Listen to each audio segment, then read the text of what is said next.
But tonight, absolutely thrilled to have, I think, the biggest Broadway director-producer ever.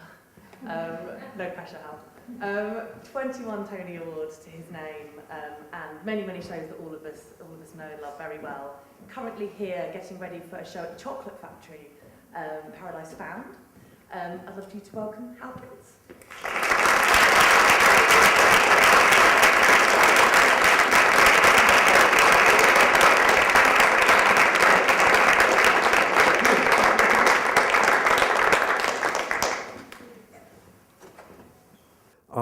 I was sort of asked before I came in to tell you that, as the French say, plus ça change, nothing changes. Nothing changes at all. You're just as scared going into a brand new show.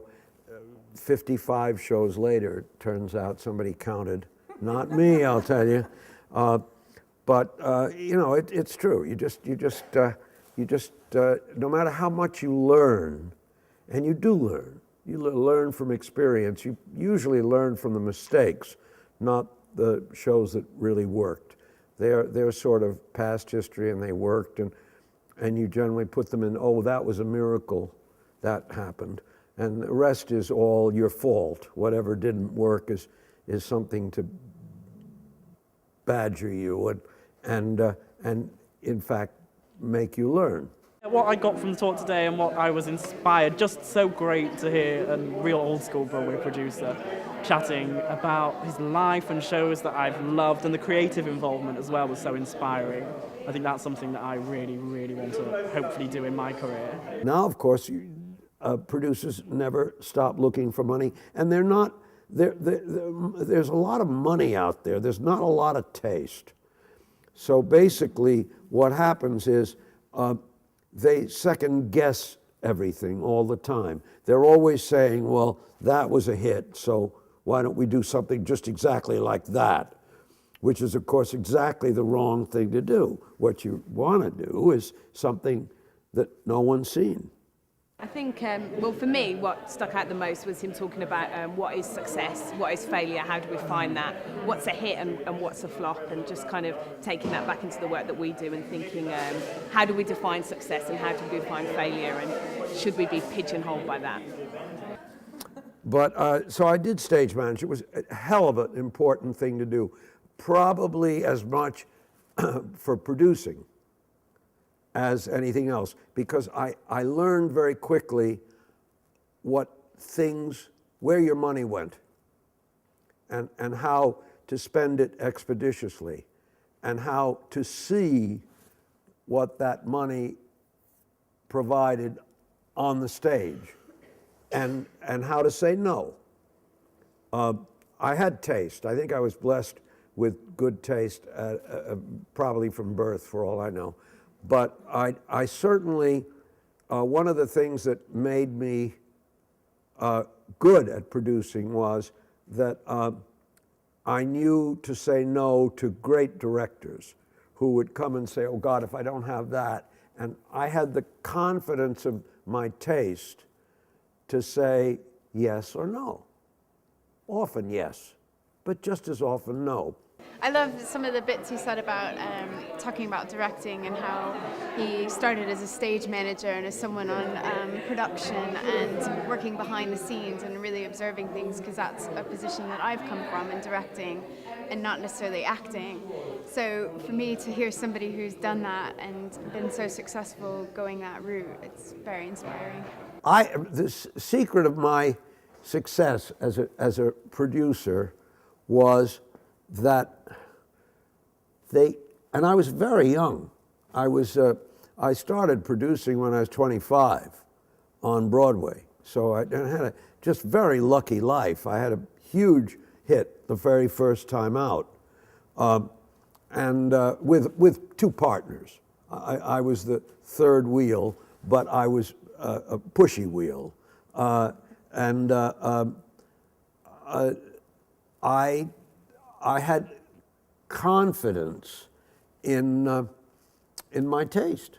Because I know you saw it from a director perspective, but from a producer's perspective, it's so encouraging to hear somebody who started so young and did so much and thoroughly believes in the work and, you know, of what theatre should be now, a sense of occasion. And he's an incredibly articulate man who clearly truly loves what he does, and it's not about the money. And this current day and age for a producer, that's really refreshing to hear, that doing good work is as good as earning a buck or two. So it was fantastic to finally hear in this current day and age something so honestly said like that. It meant a lot to me coming up and working to try and do those things. I can sense right in this room that there's, and it's because you're young and you're idealistic. I hope, and I think you are.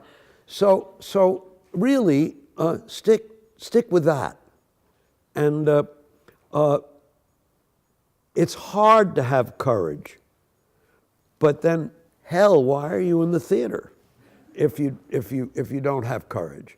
So if you have courage, then use it to break ground, to discover who you are, and put the you of it in the work you're doing, and it just will be purer. It won't be sham. It won't be fraudulent. You know, a certain amount of fraudulence will come in every once in a while, but the less the better. But don't be seduced by what big money is providing, because it's contaminating. And that's what's so good about these theaters, is that they're idealistic. Well, so I ended with a nice thing to say about myself. And that's why it was such an inspiration, so thank you so much.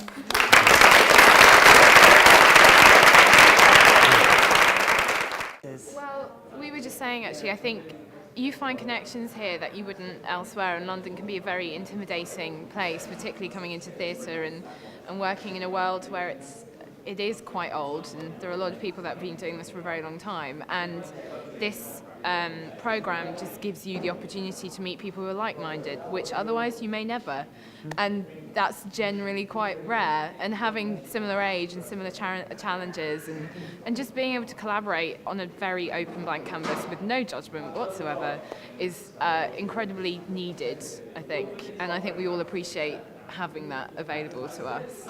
And opportunities like this, because I don't know how else I would ever meet Hal Prince and shake his hand and look a bit stupid saying thank you so much, because he's amazing. But yeah, quite rare, I think, and quite needed, definitely needed. The questions are the answer. The fact that all these people ask such intelligent questions is reason enough. And also, it's a virus, isn't it? You want to spread this virus, which is love of theater and love of working in theater, and you want, if you can, somebody in this room will remember the fact that somebody got excited and talked about how good it is to spend a life in the theater.